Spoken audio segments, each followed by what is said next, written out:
Deus te abençoe, estamos começando mais um programa Café com Deus, que o Senhor possa nos dar um momento de desfrute da palavra dele, né? Eu gostaria de fazer como eu sempre faço e aproveitar para convidar você para estar conosco no próximo final de semana, nesses dias e horários que estão aí na sua tela, né? E no local que está aí também. Aí a gente vai desfrutar a palavra do Senhor, como a gente sempre faz aqui no final de semana, louvar o Senhor, orar ao Senhor. Fica esse convite para você nos visitar. Bom, ontem a gente estava falando sobre oração. Ontem a gente terminou vendo aqui alguns pontos da oração do Pai Nosso. A gente falou sobre os primeiros versículos, né? Fala assim, ó, Pai Nosso que estás nos céus, santificado seja o teu nome. Venha o teu reino, faça-se a tua vontade, assim na terra como no céu. A gente tinha visto até aqui, né? Aí, na continuação, diz assim, o pão nosso de cada dia dá-nos hoje. Então, esse ponto aqui, né? O Brasil está vivendo um período tão difícil, né? E a gente tem uma facilidade tão grande de reclamar, de culpar os outros. Mas será que nós temos orado pelo nosso pão? Será que a gente tem orado pela situação do Brasil? A Bíblia diz, no Novo Testamento, nas cartas de Paulo principalmente, que a gente precisa orar pelos nossos governantes, para que a gente tenha uma vida tranquila e pacífica sobre a terra. Você tem orado pelos seus governantes? Você tem orado pelo seu emprego? Você tem orado pela sua subsistência mesmo, né? O Senhor, Ele quer que nós levemos isso diante dEle, né? Se você der uma olhadinha um pouco antes, né? Nós estamos em Mateus capítulo 6. Se você der uma olhadinha um pouco antes, um pouco antes desse que a gente estava lendo antes, né? Que é no versículo 8, diz assim, ó, não vos assemelheis, pois a eles, porque Deus, o vosso Pai, sabe o de que tendes necessidade antes que lhe o peçais. Mas olha o que está falando, ó. Não está falando assim, pois Deus, vosso Pai, sabe o de que tendes necessidade, de modo que você não precisa pedir. Não está falando isso. Antes que lhe o peçais. Então, mesmo assim, você vai ter que pedir. É mais um princípio, né, que o Senhor coloca para tratar com o homem, para agir perante o homem. Ele sabe de todas as nossas necessidades, sabe, mas Ele quer que nós peçamos. Por quê? Primeiro, para a gente mostrar a nossa confiança ao Senhor. Segundo, porque tudo que o Senhor faz aqui na terra, Ele precisa da oração do homem. A gente viu isso ontem, né? Então, o Senhor quer te dar uma promoção, mas Ele precisa que você leve isso diante dEle em oração. Então, que a gente possa ser fiel e orar pelo nosso pão de cada dia, né? Outro ponto aqui, ó. Perdoa-nos as nossas dívidas, assim como nós temos perdoado aos nossos devedores. E não vos deixeis cair em tentação, mas livra-nos do mal, pois teu é o reino, o poder e a glória para sempre. Amém. Perdoa-nos as nossas dívidas.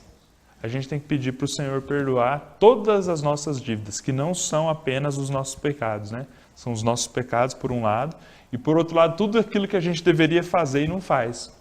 Muitas vezes não é nem algo pecaminoso, mas o Senhor nos incumbe de algo e nós nos omitimos. É muito comum, né? Nós muitas vezes nos acovardamos, nos acomodamos. Que o Senhor possa nos perdoar dessas dívidas, mas que nós também possamos perdoar os nossos devedores. Perdão não é uma coisa tão fácil, né? Falar é fácil, mas exercer o perdão não é uma coisa tão fácil. Mas o Senhor aqui, Ele tem... Se você ler, principalmente os versículos 14 e 15, depois eu vou ler, mas esses versículos, né, eles mostram que o Senhor, Ele age conosco da mesma forma que nós agirmos com as outras pessoas. Então, ó, 14, porque se perdoardes aos homens as suas ofensas, também vosso Pai Celeste vos perdoará. Se você perdoar as pessoas que te magoam, o Senhor vai te perdoar. Se, porém, não perdoardes aos homens as suas ofensas, tampouco vosso Pai Celeste vos perdoará as vossas ofensas. Então o Senhor, Ele age conosco da maneira que nós agimos com as outras pessoas, né? Que a gente possa perdoar para nós sermos também perdoados. E não vos deixeis cair em tentação, mas livra-nos do mal. Você tem orado para o Senhor te livrar das armadilhas do inimigo? Você tem orado para o Senhor te livrar daquelas coisas que você sabe que você tem uma certa queda por aquilo, uma certa fraqueza naquele aspecto, né? Às vezes a gente fica usando nossos instrumentos humanos, né? Para lidar com aquilo. Eu não vou fazer, eu acho que se eu fizer isso aqui, eu não caio mais naquela armadilha. Tá bom, use mesmo, né? usa a sabedoria que Deus te deu para fugir das coisas, né? A Bíblia fala para a gente fugir das tentações, né? As provações a gente tem que enfrentar, mas das tentações a gente tem que correr. Mas a gente também precisa levar isso em oração diante de Deus, né? Um princípio muito importante. Bom, tudo isso que a gente falou ontem e hoje trata da oração, né? Enquanto necessidades que a gente leva diante de Deus. A gente falou também da oração, talvez por algum familiar seu que você quer que conheça Jesus. Então são coisas que você leva perante o Senhor, né? E se for de acordo com a vontade dele, se aquilo estiver de acordo com a vontade do Senhor, ele pode fazer. A gente viu que mesmo que tiver de acordo com a vontade do Senhor, se nós não levarmos em oração, o Senhor não vai poder fazer. Mas eu queria tratar de um outro aspecto com vocês, né? Um outro aspecto da oração. Então, eu gostaria de ler um trechinho aqui de uma literatura, livro A Palavra e a Oração na Vida Cristã. Diz assim, ó: dentro de nós, que cremos no Senhor, há uma fonte de água viva.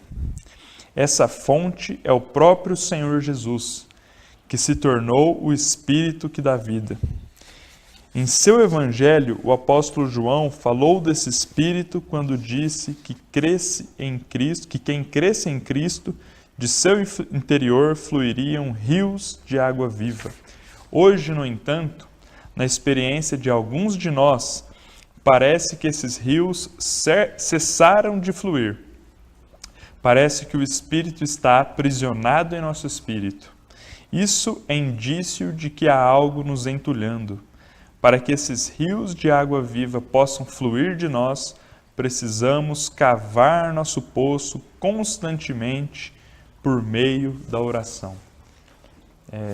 Parece que é providencial, né, essa palavra, porque muitos de nós nos encontramos nessa situação. Você tem o Senhor, você um dia teve uma experiência real com Deus, mas você sente que você está aprisionado, você sente que é como se você tivesse entulhado. É como se esses rios de água-vida tivessem parado de fluir de você. E aí, o que fala no finalzinho, né? Precisamos cavar nosso poço constantemente por meio da oração. Eu gostaria de ler também aqui alguns versículos que falam disso, quer ver? Acho que a gente pode começar por Efésios. Efésios capítulo 6, versículo 18. Fala assim, ó: tomai também o capacete da salvação e a espada do Espírito, que é a palavra de Deus, com toda oração e súplica. E depois aí continua, né? Então, percebe que aqui já está falando de um outro aspecto, não está falando da oração como um pedido que você vai fazer para Deus, da oração como um instrumento para o Senhor poder desempenhar aqui na terra os instrumentos, a vontade dele, né? Você como instrumento para o Senhor fazer a vontade dele. Nós não estamos mais nesse aspecto, que também é um aspecto importantíssimo. A gente viu hoje, no comecinho do programa de hoje, a gente viu ontem, mas trata da oração como uma maneira de nós nos enchermos do Espírito, trata da oração como uma maneira de nós que já temos o Senhor dentro de nós, realmente nos libertarmos, né, da velhice espiritual, nos libertarmos da mornidão. Em Apocalipse fala que nós não podemos ser mornos, nós precisamos ter uma experiência real com Deus, né? Nós precisamos ter uma experiência intensa e diária com Deus. Esse é um outro aspecto da oração, né? A oração, ela é uma maneira de você realmente ter comunhão com Deus. Você tem noção de que quando você ora, não é como se você estivesse mandando e-mail para Deus. Pronto, comuniquei Deus, é isso que eu quero. Mas não, é como se você tivesse sentado do lado de Deus para ter comunhão com Deus. Você fala e Deus responde, você fala e Deus responde. Muitas vezes, né, é claro que não é natural, não é pelo menos comum que ele responda de forma audível, embora haja testemunhos nesse sentido. Mas ele vai responder com um sentimento no seu coração. E o principal, você vai desfrutar de um momento na presença de Deus, né? Depois que você terminar, você vai saber que você esteve na presença de Deus, né? Então que a gente possa também exercer a oração, né, dessa maneira. Essa oração para nós termos comunhão com Deus é importantíssima, né? Porque tira toda a nossa mornidão permite que nós tenhamos realmente um viver intenso com Deus, né? Uma oração assim é como uma conversa, né? Como eu disse, é uma oração para nós termos realmente comunhão com Deus, né? É que nós, na verdade, a Bíblia ela não mostra só esses dois tipos de oração, mas dois tipos que eu julgo assim talvez os principais, que nós não negligenciemos nenhum desses tipos de oração, né? Recapitulando no finalzinho desse bloco, essa oração de nós levarmos as coisas diante do Senhor. Não tente agir de forma independente de Deus, né? Leve os seus problemas ao Senhor, as coisas que você quer que o Senhor faça na tua vida, leve diante dele. Não tente fazer sem o Senhor. E, em segundo lugar, essa oração para que você se alimente do Senhor, né? Para que você possa realmente comer Deus, para que o Espírito Santo possa fluir por meio de você, né? Que a gente não negligencie nenhum desses dois tipos de oração. Bom, no próximo bloco, né, de repente você tem a Bíblia aí perto de você, pega aí a Bíblia para no próximo bloco nós juntos lermos a parábola do semeador. Até daqui a pouquinho.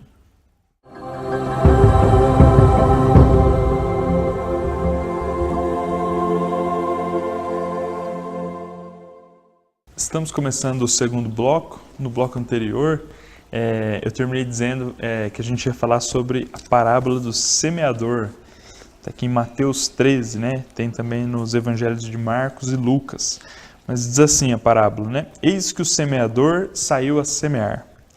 E ao semear, uma parte caiu à beira do caminho, e vindo as aves, a comeram. Outra parte caiu em solo rochoso, onde a terra era pouca, e logo nasceu, visto não ser profunda a terra. Saindo, porém, o sol a queimou, e porque não tinha raiz, secou-se. Outra caiu entre os espinhos, e os espinhos cresceram e a sufocaram. Outra, enfim, caiu em boa terra, e deu fruto, a 100, a 60 e a 30 por um. Quem tem ouvidos para ouvir, ouça. Essa é a parábola, né? Então Jesus estava aqui no meio das multidões, ele estava, na verdade, assim, num barco bem próximo à costa, e na costa ali, muitas pessoas, e ele contou essa parábola. E depois disso, ele reuniu os discípulos e tentou passar para eles não só a parábola, mas o significado da parábola. O que fala sobre o significado da parábola, né? Fala assim, ó: atendei vós, pois, a parábola do semeador. A todos os que ouvem a palavra do reino e não a compreendem, vem o maligno e arrebata o que lhes foi semeado no coração.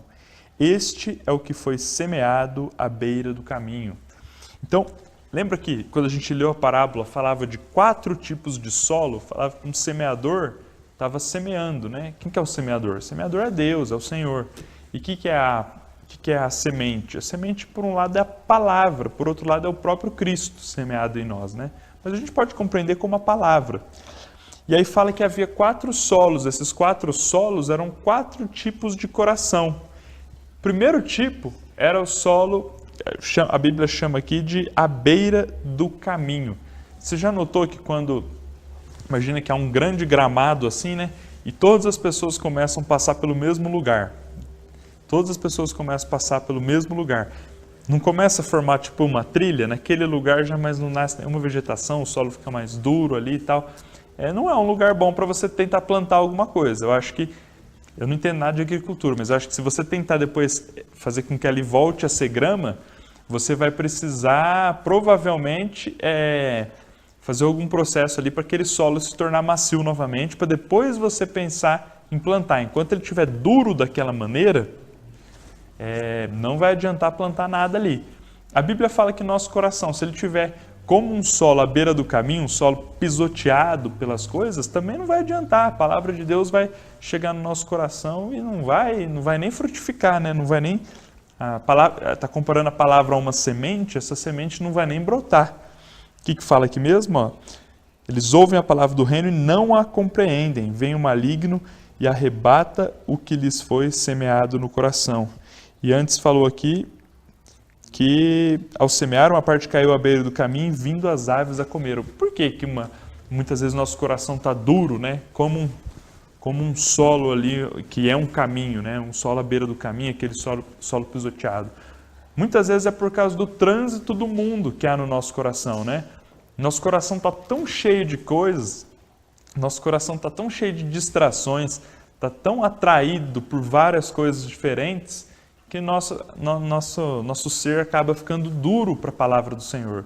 E aí a gente acaba não entendendo, a gente na verdade praticamente desaparece o nosso interesse pela vontade do Senhor, e aí a palavra de Deus ela nem brota no nosso coração, né? Que a gente possa fugir dessa situação. Nós precisamos, como a gente falou no programa de ontem, muitas vezes a gente precisa fechar a porta, a gente precisa impedir esse trânsito do mundo, né?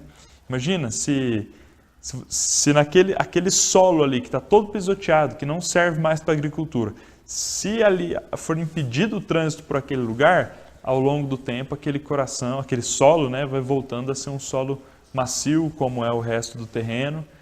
Então, trazendo para a nossa experiência, a gente precisa realmente nos desligar um pouco das coisas do mundo para que a gente possa receber a palavra do Senhor, né? Então, que o Senhor nos dê bastante luz, né, quanto a essa questão. Um outro ponto aqui, fala do solo rochoso. Esse solo rochoso até chegou a ter ali, a semente até chegou a brotar, mas fala assim, ó, outra parte caiu em solo rochoso, onde a terra era pouca e logo nasceu, visto não ser profunda a terra. Saindo, porém, o sol a queimou, e porque não tinha raiz, secou-se. É na explicação da parábola. O que foi semeado em solo rochoso, esse é o que ouve a palavra e a recebe logo, com alegria. Você já percebe que houve uma evolução em relação ao solo anterior? No solo anterior fala que a palavra nem brotou, a semente nem brotou no coração. Aqui não, aqui ouve a palavra e recebe com alegria, mas não tem raiz em si mesmo, sendo antes de pouca duração. Em lhe chegando a angústia ou a perseguição por causa da palavra, logo se escandaliza. Então aqui já é um passo em relação ao estado anterior. Mas, às vezes nós não temos raiz em nós mesmos. Isso aqui é mais ou menos aquele negócio de fogo de palha. Você ouve a palavra, você desfruta aquilo que você ouviu, tal, mas você não tem praticamente perseverança nenhuma. Primeira dificuldade, primeira vontade de fazer alguma coisa diferente, você abandona aquilo que você ouviu, né?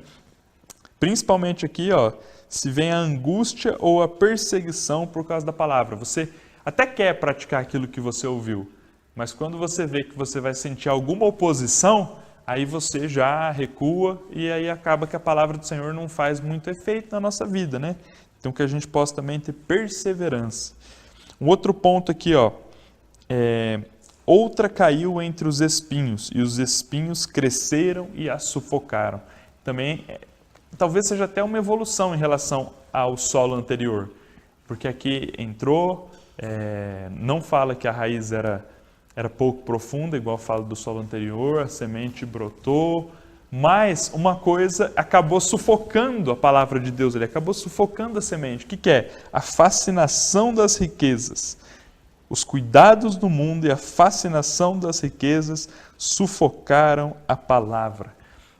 A gente precisa sempre, eu costumo dizer que a gente precisa olhar para a nossa vida pelos olhos da Bíblia, né? Do ponto de vista da Bíblia. Então, se você olhar para a sua vida do ponto de vista da Bíblia, você vai perceber que todo o sistema mundano, ele é organizado para te distrair do caminho do Senhor, ele é organizado para te tirar de Deus, você não pode ignorar isso. Apesar disso, a gente precisa conviver com essa situação, né? Como fala em João, nós estamos no mundo, nós não somos do mundo, mas nós estamos no mundo. O que não pode acontecer? O que não pode acontecer é de nós nos deixarmos levar pelos cuidados do mundo, pela fascinação das riquezas, entendeu? Então, você está aqui na Terra, você precisa trabalhar, é natural até que na sua empresa aí você procure ser promovido, é natural que você estude para ter um bom cargo, tudo isso é natural. O que a gente não pode deixar é que os cuidados do mundo, né, as palavras que a Bíblia usa aqui, ó, os cuidados do mundo e a fascinação das riquezas sufoquem a palavra de Deus. Você não pode deixar esse desejo por mais dinheiro, por um bom cargo, pelo que for, e crescer tanto no seu coração a ponto de sufocar a palavra do Senhor. Isso até tem um certo espaço na sua vida, mas você não pode deixar isso aí sobrepujar a sua busca ao Senhor, né? Então, mais um ponto aí. O último solo, e aí entra realmente num solo assim, bastante positivo, né? Uma situação aprovada pelo Senhor. Fala assim, que a outra parte das sementes caiu em boa terra e deu fruto. Primeiro solo que fala que deu fruto, hein? A 100, a 60 e a 30 por um. Na explicação da parábola. Mas o que foi semeado em boa terra é o que ouve a palavra e a compreende. Este frutifica e produz a 100, a 60 e a 30 por um. Então, de forma alguma, né, como eu já vi alguns pregadores falando assim que nós somos a boa terra, né? Eu sou esse quarto tipo de solo. Não estou falando que eu sou não, mas eu desejo ser. Eu desejo não ser o primeiro tipo, que é esse que as coisas do mundo ficam passando de forma tão abrupta na minha mente que eu nem tenho tempo para Deus, nem tenho cabeça para as coisas de Deus. Eu também não desejo ter o solo rochoso, que é aquele em que não há perseverança nenhuma, né? Até recebe a palavra de Deus, mas não há perseverança nenhuma. Eu também não desejo que a fascinação das riquezas tome conta do meu coração, mas eu desejo ser esse quarto tipo de solo. E nesse quarto tipo de solo, a palavra do Senhor ela entra e ela começa a produzir uma mudança na vida, né, de quem recebe a palavra. E aí a pessoa consegue perseverar naquilo que ela quer praticar, né, naquele ponto que o Senhor iluminou ela consegue colocar essa questão da subsistência, né, das riquezas, de dinheiro no devido lugar e não deixar isso aí crescer demais no nosso coração. E aí o Senhor ele consegue fazer nessa pessoa o que Ele quer fazer. E ela se torna um instrumento do Senhor. E aí fala que ela produz até frutos, né? A 100, a 60 e a 30 por um. Então é isso, né? Espero que você tenha entendido a parábola do semeador. Fica aí um lembrete, né? Se você não acompanhou com a Bíblia agora, a hora que você tiver um tempinho, leia esse capítulo aí de Mateus. Mateus capítulo 13, é um capítulo bastante simples de ler, bastante fácil. Por quê? Porque tem a parábola, mas depois tem a explicação da parábola. Então, aproveite aí e desfrute do Senhor nessa porção. Bom, que o Senhor te abençoe, espero que você tenha desfrutado e até mais.